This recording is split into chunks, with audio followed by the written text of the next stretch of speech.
One of the biggest challenges with having a decent amount of gear, and let me know if this resonates with you, is deciding what to bring with you when you travel. I kind of just went through that exercise. I recently back from a trip overseas, and it's fresh in my mind, which is why I'm making this video.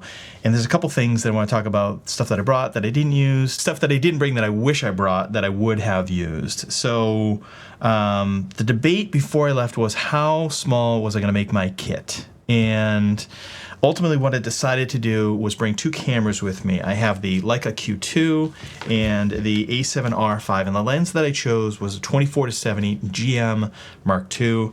And the reason why I brought this lens is because it's like a no compromise lens. It really is. It's just like, it does everything well. Stills and video, it works perfectly.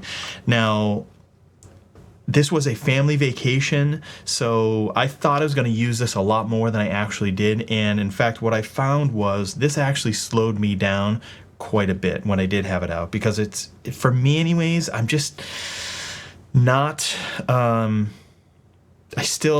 come from the film world, so I still prefer manual controls, and I switched over to Sony about 2 years ago from Fujifilm. Fujifilm was great because it has all of those manual controls, and this really doesn't. It's nice that it has an aperture ring, so that's one good thing, but not having the shutter speed on the top dial really slows me down quite a bit, so that was a bit of a bummer. But all things considered, it was still a fantastic camera to bring with me, and I did use it, and I'll show you a couple of images here that I took using this camera. So it was definitely well worth bringing, but it was a heavy setup to bring with me. I'll say the one fantastic thing about this camera is that it has this new IBIS system in it, which allows you to do handheld shots down to, I was getting about a half a second, maybe using this lens at 24, maybe even 35 millimeters at the focal length. So that's really, really good. That is fantastic. So what I ended up not using is something that I brought with me, and again, this is a travel tripod. This is the Peak Design carbon fiber travel tripod, and I've just got like a lightweight Joby ball head on here because I want to keep this as light as possible, but it's still pretty heavy. This is like 3 pounds, 3.5 pounds, something like that. So, and just the size of it, more importantly, this is something that I 100%, now knowing what that A7R5 is capable of in terms of stabilization, I 100% would have left this at home because I did not use it once. Not once. Didn't need it. And when you're out with your family, what am I going to do? Set up my tripod? I used to be able to do that, but now my kids are a little older. Actually, a lot older. They're adults. And being able to like slow them down and be like, hold on, let me set up my tripod. Like, never going to happen.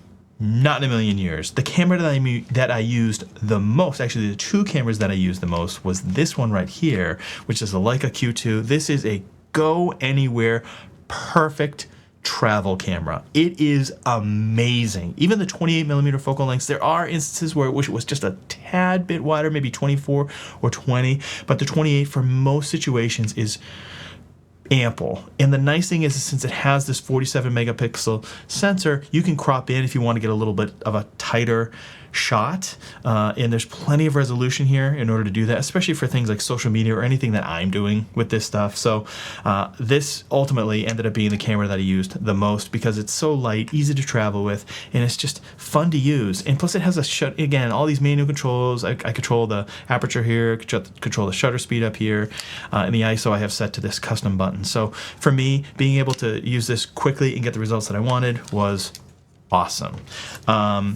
The one big surprise, and something that I picked up like literally right before we left, was this camera right here. And this is the Osmo Pocket 3.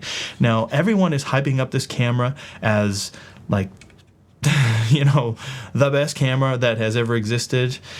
And I'm here to tell you, everyone is right. This camera is phenomenal. I cannot even put into words how convenient and easy to use this Pocket 3 is.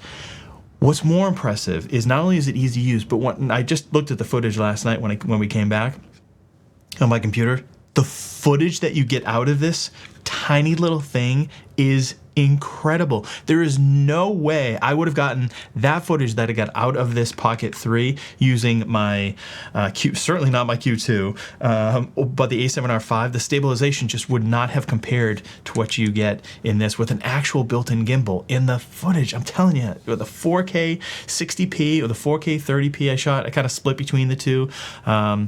It's awesome. And then there's other features in here that I didn't use. I just goofed around with it once just to do a quick pan left to right, just to try out this feature. It's like a left to right kind of hyperlapse type thing. And I tried that out. I'll put that up here on the screen so you can see what I'm talking about. But that was a fun feature. And there's a lot of fun features in this. I just didn't have, again, because it was so new, I just didn't have the time to bring it with me. So the only other thing that I probably would have brought with me that I wish I had in a couple of instances, especially when we were indoors at different venues. This is the winter time, so there were places, we did spend a lot of time indoors, of course, although we spent quite a bit of time outside as well. 20,000 steps a day on average. So was a wider angle lens. So the 24-70, yes, this is a great lens, but 24 really wasn't wide enough in certain situations. I would have preferred maybe a 20, or I should have really brought my 16-28 Sigma lens that I have. So there were a couple of instances where I wish I had that. Now this camera, this Pocket 3 does have a wide angle lens, but the quality of the images, the still photos anyways, was like, I think it's okay. I don't think it's great, but maybe for some stuff. So what I ended up doing in those situations was just using my iPhone with the 0.5x, the wide angle zoom lens or the wide angle lens that's on that camera, which isn't the end of the world. It certainly achieved its purpose, but I really wish I had a higher quality camera with a wider focal length lens.